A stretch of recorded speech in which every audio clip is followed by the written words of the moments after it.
We are the champions, only because the lyrics is very easy to remember, and I'm very bad at remembering the lyrics. Well, I hope that will be your 2025 song, Charles. I hope so too. Thank you very much. Thank you. Such a good guy, Charles Leclerc. Ace on the track and off it as well, passing his driving test first time. Jolien, did you pass your driving test first time? Word's come around, hasn't it? Third time. Third time? Yeah. That's caused such a laughter from Laura. Can you talk us through it? What happened? The best drivers passed third time. Yeah. And I had an absolute mare for two. Hey, but I will say this about Jolien Palmer's analysis, fantastic show. People should watch it. You really know your onions, you would say. Thank you. About F1. But do you know that much about the different car parts? Because it is time to quiz Jolien Palmer with Where's That Part? Are you ready? Here's how it's going to work. This is the game. I'm going to give you a name of an F1 car part, and then you tell me where it is on the card. Does that sound simple? Let's go. All right, here we go. And it is the halo. Where would you find the halo, Jolien? First test here. Do you want me to... Yes. It's that one there. Perfect. Let's find out if Jolien's correct here. This is the halo. And of course, yes! There it is. Wow. Absolutely smashed it. Okay. Feeling good so far? Yeah, really, really strong. Turns out I know Formula One. This is great. Okay. All right, then. Here we go. He's feeling confident now. What about the side pod? Should we try there? Yep. Okay, yeah. Great stuff. Feel like this is just a given, really. Absolutely smashed it. There's a side pod, Jolien. This was not a test by management to see whether you get to keep doing Palmer's analysis, by the way. Where is a shark fin? Where will we find the shark fin, Jolien? Up here? Okay, let's find out if Jolien's correct. You sound a little bit unsure. They don't have the shark fin so much anymore. So that is a shark fin. Okay. So that's like a 2009 car. Lovely. But anyway. Yeah. The pupil becomes the teacher. Let's see if we can turn up the volume on this one. Where would we find the pitot tube? The pitot tube? Pitot. It's written down here. About there. No, and we're keeping that in. The pitot, sorry, Tom, the pitot tube just in there. Jolien, where would you find the pitot tube? Where would you find that? Where to find the pitot tube? The pitot tube. So you've got to find that right about there. Okay, let's find out if you're right. Pull push rods. Where would you find those on the F1 car? Could be the quickest quiz ever. This is why I said find them about there. Yep. Okay. About there. All right, lovely stuff. Let's find out. We really didn't know how to quiz you. Where is the floor stay? The floor stay.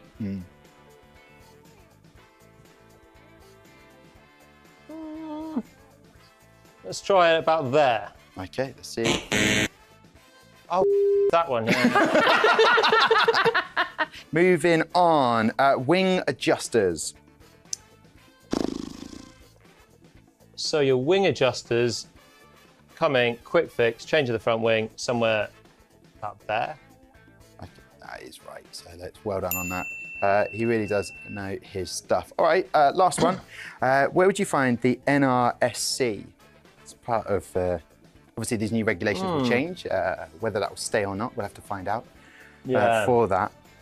So I can break it down for you if you'd like to know about that. It's the Neural Response Steering Core.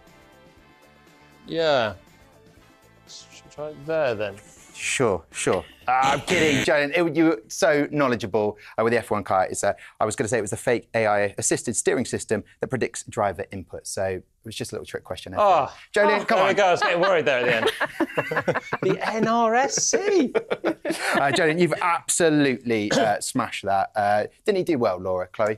Really well. Thanks, guys. Yeah, no, very impressed. Top stuff there. Chloe Chambers is our guest this week, but I thought we'd go back to your 2024 F1 Academy champion to find out a little bit more from Abby Pulling. Hi, Cool Down Room. I'm Abby Pulling, F1 Academy 2024 champion.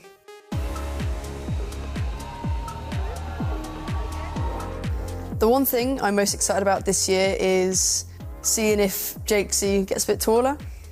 No, I'm joking. I'm actually looking forward to Starting the new season, I think there's been a long winter. Seeing the new car that I'm racing this year, the GB3, after winning the F1 Academy title, it's going to be an exciting one. My proudest moment of 2024 was Miami. It was an incredible weekend. It kind of started the whole trajectory of the rest of the season, but Singapore is one that I can never forget. It was incredible to be on the podium there. I think even racing around them streets, it's an achievement, let alone being stood on the top of the podium.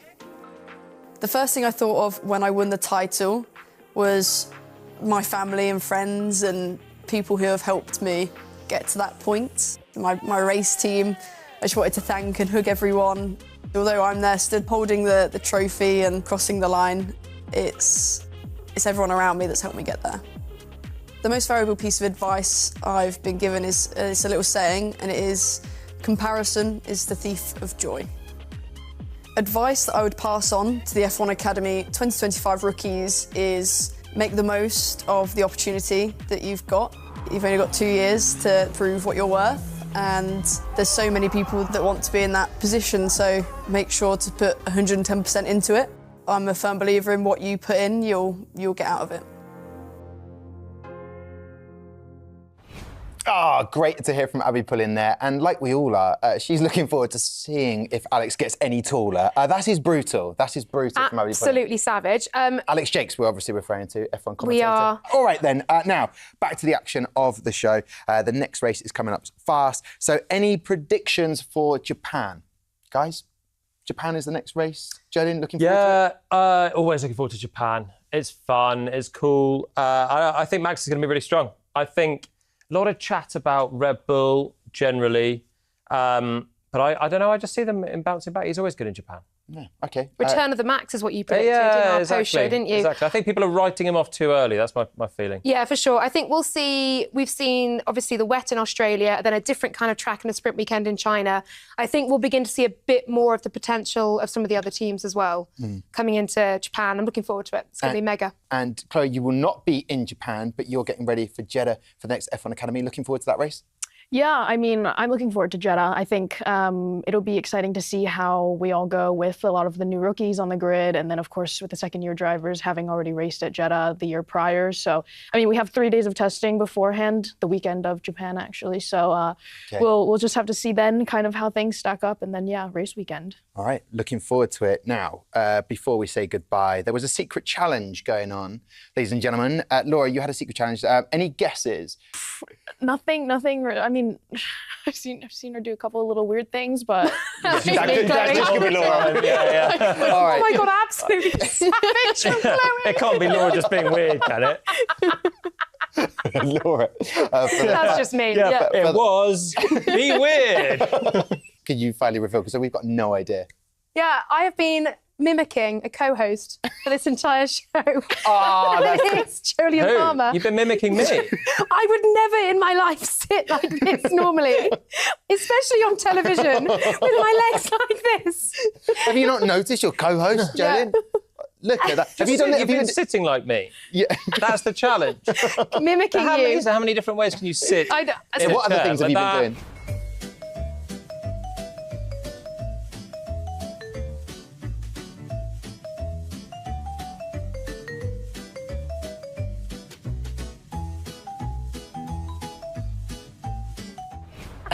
A big thanks to Laura and Jolene for joining me this week. And of course, our special guest, Chloe. All the best for your next race in Jeddah.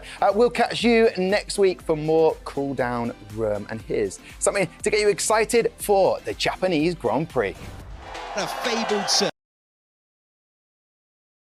That trial, I love it. Welcome to Suzuka. For me, it's one of my favorite ones, if not my favorite.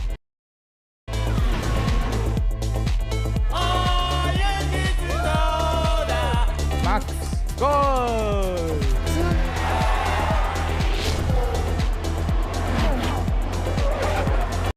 Suzuka is just special.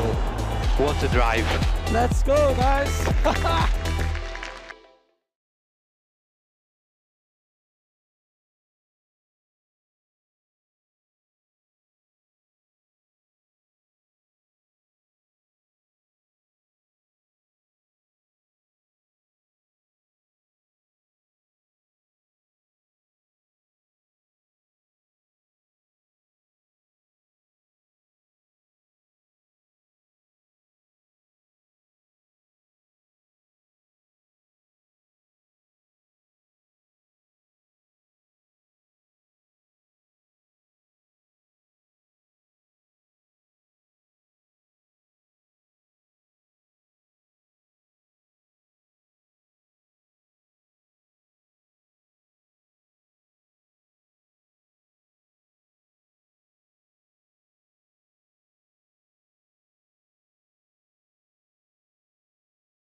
no difference.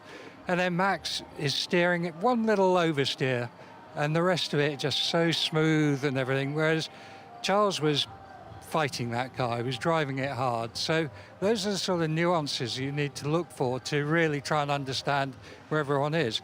Going back to the Mercedes thing, I haven't looked in detail at their data, but, you know, I don't think the pecking order has changed massively. It's the gaps that will be interesting, I think. I know you love the data, Pat, but you love to go trackside and watch the cars as they go around. You just told us about that. That Ferrari, when they start to push on it, for me, it starts to look a little bit leery. Yep, I completely agree with you, and you can see it on the data, you see it to some extent on the track. Now, one thing you've got to remember when you're testing in Bahrain is the wind. You know, it's notorious for it. And some cars are much better in a crosswind than others. And all the time over the 3 days, we've had this sort of tailwind down the back straight. So as you get to turn 11, it's pushing the cars out. And I think that might be why we've had some problems with the drains, because they're being pushed out onto the curbs where the drains are and pulling the covers off. But yeah, I would agree. I think the Ferrari looks a lot harder to drive. And maybe when Max starts pushing it, maybe his will look similar, but an awful lot faster. Pat, I'm loving listening to how you see the cars behave and the minute details that sort of the layman's may not pick up on. When are you going to come trackside for us on F1 TV? Can we get you out there to do some hits? Anytime you want. Oh, there we go. Producer weekend, Joe, Pat. anytime Every you weekend. want. Brilliant stuff. Pat, thank you very much for your insights. I'm really glad you've enjoyed testing. We can now throw to Sam Collins. He's in the studio taking a closer look at that Mercedes suspension. Yeah, thanks, Laurie. It was absolutely fascinating to hear Pat describing what I call absolutely top-tier technical nerd trolling from the Mercedes team. They showed this pre-season launch render that had clearly got a CGI glitch on it. These renders generally aren't worth the pixels they're printed on, and we all thought that was a load of rubbish. Turns out, as Pat said, it absolutely wasn't. What Mercedes have been doing is mucking about with some of their suspension positions, and that is pretty fundamental to car design. Have a look here. You can see the element we're talking, the rear upper wishbone on the front suspension. Look at that. That's the car from the day before, and then have a look at the different version we've got here. Now, if I draw that arrow a bit longer, you can see that there is a significant difference between the different suspension elements between the 2 days of running. Now, that angle between these two sections is absolutely huge. And the reason we've got so excited about this is this. You cannot simply change a part of a modern Formula One car just like that. You can't just modify the front suspension, bolt a different bit on. You actually have to change the chassis of the car. And it's a really big job.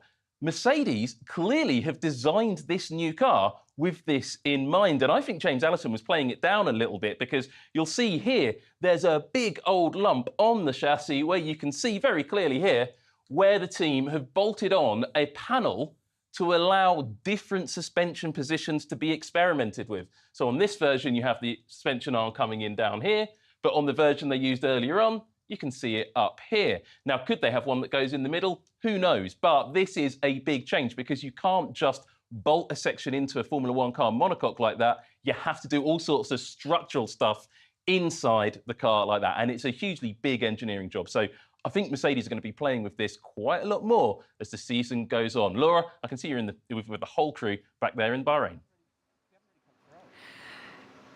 Great stuff. Thank you very much, Sam. We have made our way out onto the grid, where in just over a week's time, we will see the start of the first Grand Prix of the 2024 season. We've also picked up a few friends along the way. Jolyon Palmer, Lawrence Barretto and Alex Jakes out of the commentary box and down here onto the grid with us. Hello, how are we doing? Very good.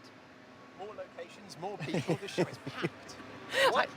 We can't quite hear you over there. Lawrence, how are you? How have you enjoyed the 3 days? I've had a great 3 days of testing, spending time with all of you guys in the commentary box and the office. You guys getting very excited as they were doing slightly performance runs towards the end of the session today. It's been great. I'm ready for the first race. Yes, we're just going to cover off a few of the other teams that we haven't spoken about just yet. I'm going to come to each of you, throw you a random team. Alex Jakes, RB, your thoughts? RB always look good in testing around here, and then you get to the end of the year, they end up in roughly the same place in the Constructors' Championship. So I think that is going to happen. Lawrence, Sauber. Oh, I think they had a really difficult test. I think they would have hoped to have gone with all the changes they made to the car over the winter. I think they would have hoped to have more reliable runs. They didn't really have that too many niggles. It was kind of like a couple of years ago when they built a car that just had too many problems that they couldn't kind of cure to the first 4, 5, 6, 7 races. So I'm a little bit worried for them heading into the season. Okay. Jolyon, Haas, please. In the worry category as well. I think they're a little bit worried for themselves, but they've been playing down expectations so much. They've still got 2 established drivers. We know how quick on Saturdays Nico can be. We know how racy on Sundays Kev can be. And they showed a little bit of pace as well at the end today in the power hour. So whilst they've been playing everything down, I don't think they're going to be adrift at the back, but I don't think they're going to be in the midfield. Come on, call the power hour what it's really known as. Jolyon Palmer's Power Hour. Branded.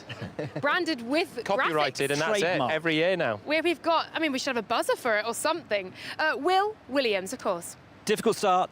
A couple of major issues on day one. Steadily got better throughout the week. Logan Sargent nowhere near as comfortable as Alex Albon in the car. He needs to step on this year. He's made a huge effort in the gym over the winter. Car looked much better today. Quick runs look pretty good. I don't think moving beyond 7th is going to be that easy for them. I think ahead of Haas, ahead of Sauber, if Alpine are as worried as they now say they might be, possibly ahead of Alpine as well. So around that P7. We shall see. Christian Hugel is with Alex Albon right now. Alex Albon, what do you know about your car now that you didn't at the start of pre-season testing? I would say the first thing is we've got a decent car to go racing with. I think day 1, day 2, we were a little bit on the back foot. We were struggling with the car. Just how different it is, we were struggling to rebalance it. I think today we made some big headways in just making the car more drivable. Still not perfect, easy to make mistakes, but quicker, and that's important. James Vowles, team principal, had said that he was looking to make the car more predictable, more consistent for you and Logan. Do you feel you've made progress on that as the test's gone on compared to where you were on Wednesday? We have it. We initially shifted the problem to a different area, so we fixed some of the issues we had last year. We definitely fixed them over into this year, and then when we went into day 1 and day 2, we picked up some things we didn't like, and we did a bit of a radical setup today. Tried to really change it up a bit. Seemed to work out for the better, so that's good. We know it's testing, and there's always the too early to tell caveat, but the sort of behind Red Bull teams look really close together, and those points positions will be really sort of competitive. How close do you think you can get to that pack, do you think? Because you were able to put the car in the points often at the end of last season. Yeah, let's see. I think the Ferrari still looks strong. Mercedes don't look too bad either. I don't want to make it sound like it's the original top 3 teams. I don't think it is. I still need to look at the data, but it's true that the midfield is closed up. Frustratingly, it just seems like everyone's kind of made the same jump from last year, so everyone's made quite a big step, but it's all quite equal throughout the field. Yeah, that's it. It'll just be about the fine details and track to track. If your car suits them, the circuit a little bit more than the others. If it's that close, could be good fun for you guys next weekend. Could be in for an interesting race. Could be. Let's. I like the boring ones. Boring and in the points. But we don't. You know, I do. But I don't think that's going to be the case. I think you're going to have more fun than we are. That's good. And just finally, long old day for you today in hot temperatures. How are you feeling now? It's okay. The more than anything, it's just you go into a quali sim after doing a few race laps. It feels a little bit weird, but it's okay. It's good to get the mileage in. We've now got a few days to rest, and we need to get that exposure to the driving, because obviously we don't get much of it. So Nick's going to feed it a little bit tomorrow. Go and have a nice couple of days, and good luck next week. Thank you. Thanks. So good to hear Alex Albon in better spirits. A tricky start to testing for Williams with a few technical gremlins, as to be expected for the first car of the season, but they've smoothed them out and got some decent track time under their belts. I think it's time to revisit Will Buxton's pecking order. Yeah, nailed my colours to the mast early, didn't I, on day 1? Very early. Has it changed? It's changed a bit. It hasn't changed substantially. So I still think Red Bull, top of the pile. I don't think there's any disagreement in that. Yes. Really been struggling to figure out who would put second between Ferrari and McLaren, but I'm going to put Ferrari there. one lap. Agreements Yeah, all round on that? One lap looks a bit leery, but their race pace looks so much better, and Yes. conservation of the tyres looks so much better than last year. Then McLaren P3, then Aston Martin P4, then Mercedes. No, Aston Martin are lower. You reckon? They're lower, yeah. Okay. Would you put Mercedes then? Yeah, P4? Mercedes next. And then Aston? I don't know, I'd put RB then Aston. RB ahead of Aston. I'd be happy with Aston. Aston have had a good test. I'm not sure about their long run pace. I reckon. They look great this I reckon afternoon. better This than afternoon, McLaren maybe. this Yesterday, afternoon. not so much. Pardon? Aston looked better than McLaren this afternoon. When Alonso and Piastri were on track at the same time, Yeah, that's- Oscar's times plummeted. Fernando's just stayed steady as a rock. It's Fernando though, isn't it? True. Fernando Right. effect. So, where were That's we? the insight you're RB. after. So deadpan. RB. And then for the, I've already said the bottom four, so Williams, Alpine, Sauber. Williams above Haas. Alpine.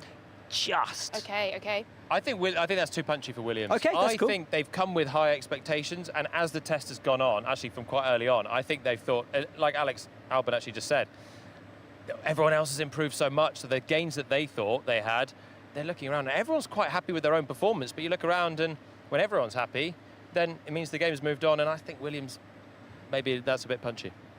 We've seen and heard nearly everything in testing across 24 hours of running, but we're going to see something else next week. Have a look at this. What? Rock with me, all my girls with me. Rock with me, all my girls with me. Rock with me, all my girls with me. Oh, good Lord, you teed that up. There are some teams that have got less How it should be airtime than Laura's F4 tests this week. You said there were no Excited for cameras there. There's obviously been some footage, and you're apparently all going to see more of that next week. Yes, for those who haven't heard, throughout the course of the weekend, I haven't mentioned it that much, I did have the incredible opportunity to do 10 laps in an F4 car around this circuit, and I learned an enormous amount, and I really hoped it wouldn't go to air, but apparently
Happy Saturday, everyone, and what a happy Saturday this is. What a place to be and what a qualifying day it could become. Welcome along to the French Riviera and to Monaco, the 71st Formula One World Championship. Monaco Grand Prix, a race previous 70 occasions, but where the winner has come from the top 3 on the grid 60 times out of the 70 Grand Prix. That's how important qualifying around this 2-mile circuit is going to be later. 78 laps to come in tomorrow's race. Who is going to claim pole, and is it going to be a continuation of the Charles Leclerc happy story around these streets? Winner from pole last year and the fastest man in FP1 and FP2 yesterday. C6 tyre is new for this year and new to Monaco. We had it in Imola last week. C5 is the medium, C4 is the hard, the C is blue. That's the SEA, not the C for the tyre compounds. It's blue, it's calm, it is a perfect day. The temperature is rising, and Karun Chandok, I don't know about you, I know it's a big weekend of motorsport, but there is nowhere on planet Earth I would rather be than right here today in Monaco. Oh, big statement. Oh, come on, it's qualifying day in Monaco. Exactly. It is the most important qualifying of the season. Q3, the most important lap that the drivers will do of the season. And I'm super excited because, you know what? Coming into the weekend, we thought it's going to be the 2 McLarens versus Max. Yeah. All of a sudden, Ferrari are in play. They are absolutely in contention. And Charles Leclerc, Crofty, he's magic around here. And yesterday, on every run, on every set of tyres, we were seeing that magic come together. I'm excited for that. Yeah, yesterday, so Ferrari, so goody, if I can paraphrase a bit. Today is often a different day, though. Now, I suspected they'd turn the engines up a little bit. The data suggests that could be the case, but that might not just be the extent of where Ferrari's pace was coming from. And they do believe, and I think this is important for a team, that they are in the hunt today. I think that's all they can ask for, right? I think last year, if we rewind the clock, at this stage of the weekend, Leclerc was a clear favourite. You know, it was really a question of, this is Charles' pole to lose. This year, circumstances are different. You know, the Ferrari has had a tough start to the season. Despite this man winning the sprint in China, it's been a difficult start to the season. But I think what they can ask for, really, is to be in the fight. And that's what they've got. So we think 2 McLarens, certainly 2 Ferraris, and at least Max Verstappen. We haven't seen what Mercedes have got. So that's the good red. The bad red was Ollie Behrman, yes, and a 10-place grid penalty for overtaking under red flags, which you just can't do. Lance Stroll, who Charles Leclerc ran into the back of, was found to be at fault for the crash. He gets a 1-place grid penalty. Not the track where you want a grid penalty, but those are the stewards' decisions. Done and dusted. Let's head down to the pit lane. Ted Kravitz, good afternoon. Hello, Crofty. Hello, Karun. Hello, everybody from the pit lane. It's going to be a busy day down here, and we've got the best view for you to let you know exactly what's happening in all the garages. We can see into the McLaren garage. So much expectation, so much untapped potential they felt from yesterday. It was good. It was fine. Yes, one of them had an off and broke a front wing, but it wasn't as good as Ferrari. The answer to your question, Ferrari, really? As you've been saying, Karun, is that yes, Ferrari really. But they've shown that they can slip up on Saturday. Lewis Hamilton going out. In fact, looks like he's one of the first. Okay, burning up a set, or putting a lap on a set of hard tyres. Let's see how that goes for him. And feeling that there is a 10th or 2 to be found from within him, as Max is late, isn't he, Crofty? He is a bit. Max is late to the car, but Red Bull also feeling they've got some performance in there. That's one of the security guys just shepherding Max Verstappen. Didn't have to worry about getting him through the crowds because everyone's been kicked out ahead of FP3. But they'll all be mindful, won't they, Crofty, that the barriers, they haven't moved from yesterday. Nope. And we have many people finding them yesterday. Today, FP3 especially, not the session you want to crash the car. Yes, they haven't moved, but there were plenty of drivers trying to move them yesterday. I know Monaco, you get a lot of brushes with the barriers, but there seemed to be more yesterday, and I wonder if that was because the pace was that much hotter, because we're on the softer compound tyres from previous years. I don't know. Jensen Buck, welcome to our commentary box. Hello, lovely to be here. It is lovely to have you here. Were you a yay-sayer or a nay-sayer when it came to the Ferrari pace yesterday? And after reflecting overnight, where do you stand on this one? Well, they were quick. They were quickest, but obviously we've found out since that bit of their lap time was on the straights, so maybe their engines were turned up, as you mentioned before. So they're still in there, though, and they can get the tyres working. It's as James Vowles from Williams said yesterday, a lot of the teams are really struggling to get those front tyres in the working window. And as a result, Karun, teams might be tinkering a bit with how they prepare those tyres as well, on track and off track. Yeah, that's right. And we're going to see, I think, multiple laps because of that, because we're seeing drivers get down to Saint-Devote, the first right-hand corner, think the front bite isn't quite there. They then have a little bit of a go up the hill, think with the longer corners of Massenet, get some energy, but it's not quite there. So we'll see multiple laps. Car performance. McLaren, obviously the fastest, leading both championship. Red Bull have done nothing in terms of the data there. Well, they have done something, but it's not given them a gain between Australia and Imola, and that's important because Imola, they had the big upgrade. Mercedes improving, Ferrari improving just a little bit. Williams losing pace, according to that. And Racing Bulls. Now, that surprises me somewhat, given the way that both teams have been scoring points, but I'm not an engineer. Yeah. Anyway, but nice stats. Yeah, it's a funny one around here, isn't it? It's weird how there's so many more cars in the barriers, and maybe it is because they can't get the front tyre working, as you said, Karun. So yeah, this isn't a place you don't want to be confident. You really have to be confident on the brakes here. You've got to be able to hit that pedal hard into turn 1 and hope that it's going to turn and not lock up. But I think Ted sort of briefly touched on a really important point, Crofty, which is you don't really want to crash the car in FP3. No. We've seen drivers in the past, Fernando Alonso, 2010, I think it was, Ferrari crashed up at this particular corner there. Max Verstappen had a crash down at the swimming pool chicane, didn't he? Charles Leclerc had a crash. Charles Leclerc. When getting pole. Yes, but I mean in FP3, which means you miss qualifying. So you've got to be a little bit mindful of that. Yeah, but Karun, did you ever drive around here in FP3 and think, you know what, I'm going to take it a little bit easier this session? As soon as that visor closes, you don't. Well, I'll be honest, the team I was driving with didn't have a spare front wing, so I was a bit cautious at most moments. It's a fair, right, we'll ask you, did you ever drive an FP3 thinking, I can't crash this one? No. I mean, you never want to crash anyway, so you're always thinking, you know your limits, but sometimes it just goes a little bit wrong. First championship Monaco Grand Prix was won by an Argentine driver, Juan Manuel Fangio, in 1950. We're on board with the latest Argentine driver in Formula One. A return back in Imola last weekend for Franco Colapinto, who didn't have the greatest of qualifying sessions, even though he did manage to reach Q2. He went off at Tamburello and he finishes this lap, and I'd suggest a little bit cautious, a 1:21.9. He's gone fastest, though. Look at that. See, he's pushing. I love the way you take a positive from everything. Well done. But also, talking about pushing in a session, if they're not pushing, they're not getting the right read on what the car's doing either, so you kind of have to. Kimi Antonelli didn't arrive as late as Max Verstappen, but he's not going out for some time. Why is this? Are they just waiting for the track to ramp up a little bit? Don't want to waste tyres just yet? I guess so, yeah. I mean, it is a bit green. Obviously, we've had the F3s running, which would have helped a little bit, but... And it had the beer wash last night, the traditional Friday beer wash. Well, how was that? It was pretty impressive, actually. Raskas was round about 40 persons deep. I was going to say, T. Kravitz and I thought, oh, we'll have a little wander, and sort of took 5 steps in and thought, no, we're just going to do a U-turn. And but you imagine in any other sport, I know, right? Having a bar on the pitch. I know. That's basketball, having it, You could smell it. I mean, I don't think you didn't do a support race here, did you?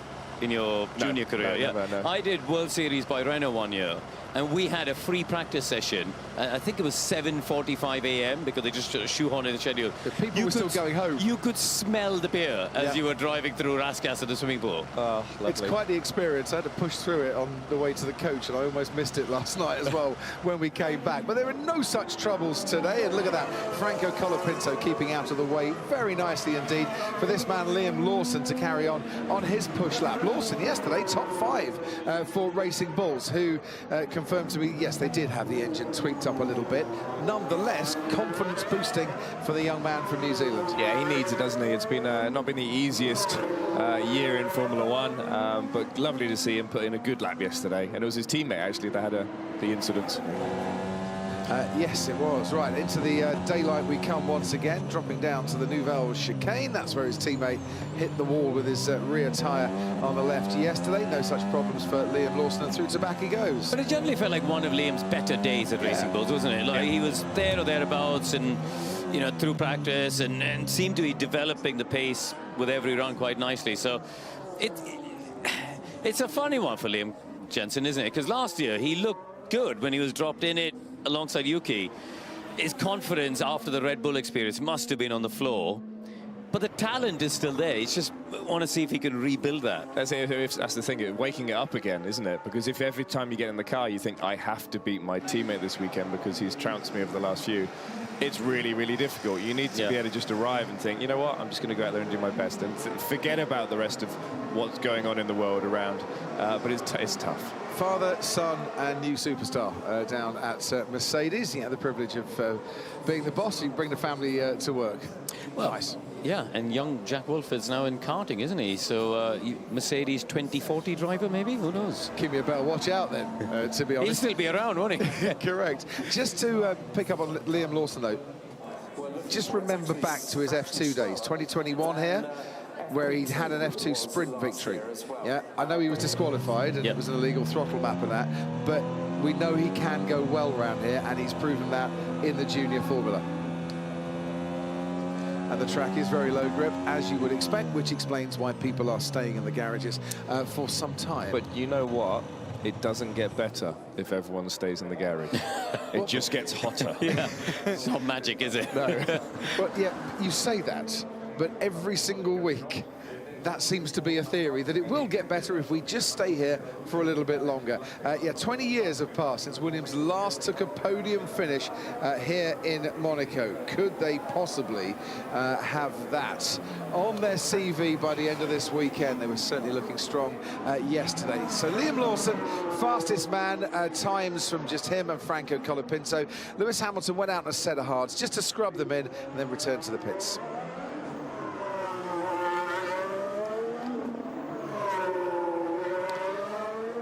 And Hamilton could do that because he had 2 sets of hard tyres left.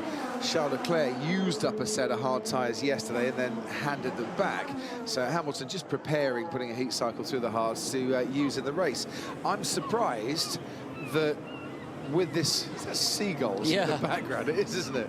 Where are we? Grimsby? Come on. Never heard seagulls in Monaco before. I know we're by the sea, but normally the parties drown them all out.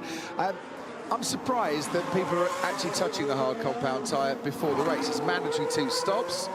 Could stop under a red flag. You've got to run 3 different compounds. Surely the hards would be the race tyre, right? Well, clearly the ones that have burnt up a set of hard tyres think that the medium has got enough longevity to do 2 stints. Because if one of those stints is only going to be 7 or 8 laps, right? If you're going to pit early on, or pit late on, then you don't need to do that many laps, and you just need 1 set of hards to do a big chunk in the middle. I can only assume that's the sort of rationale behind that thinking. Yeah. One quick question. I should know this answer, so I'm sure I'll be picked up for it. But it's mandatory 2 pit stops. Yeah. Do you have to change tyres on the second pit stop? You have to change. Yes, mandatory 2 tyre changes. Tyre changes. Yes. Yeah.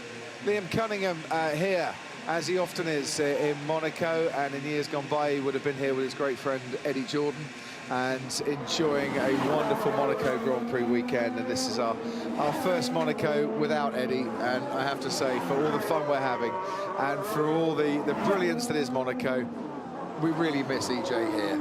And to spend time in his company on a Monaco Grand Prix weekend was always a good time. And he guaranteed it was a good time. So we miss you, Eddie. I'm sure you're watching down and enjoying the action as well. I had a lovely moment coming in yesterday on one of the boats. Somebody was flying a Jordan flag.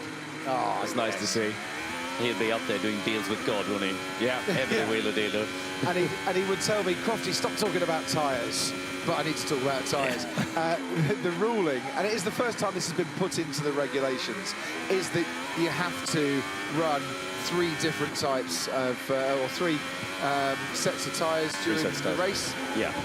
So 2 different compounds, just so we're clear, so you don't... Yeah, 2 different compounds, so they haven't 3 gone different for, sets. They haven't gone for my rule, which I've been Which saying is for one of each. One of each for the last, I don't know how many ever years I've been doing this. Basically, you know, we've had a lot of one-stop dull race, and I always said it's really simple. Have one rule, one line in the regs saying you have to use all 3 types of compound. Yeah, that'd be good. Very good. Yeah, Karun, good job. They're not using that, though. No. But even with 2 stops, I think it is good. It's going to be good. I think it's exciting. We're going to have people doing weird and wonderful things. And it's going to push the guys at the front to push harder on their tyres. You know, you're going to have people on lap 1 changing tyres. Yeah. So it mixes it up, which is nice. And then if we get a safety, a red flag on the first lap and a red flag on the second lap, next year it'll be 4 different sets of tyres. Exactly. And we'll keep going until we get it right. Yeah, and you can change 1 tyre and it has to be a different type. Oh, really simple. You can't pit under the safety car or the BSC. Really simple. 1 line again. FIA presidents in the making, Karun Shandok.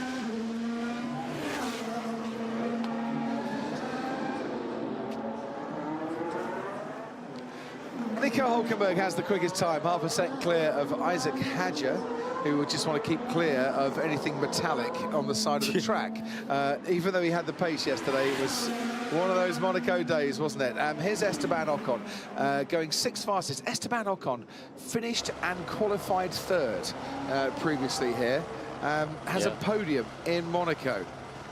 Dearly would love that, I'm sure, this weekend. 2023 was his podium year. But Haas, I don't think, fancy their chances, even before Ollie Behrman's 10th-place grid penalty.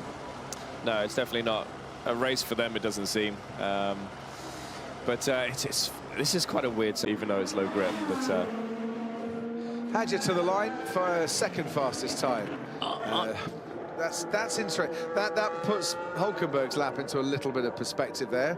500ths off Isaac Hadger. Nico Hulkenberg, he's been a bit unlucky over the years, I would say, here in Monaco. He's only reached Q3 once. He's had 11 attempts to reach Q3. He's only reached Q3 once. He has, though, started 11th on 6 occasions. So that's the hard luck story for Monaco, I think. yeah.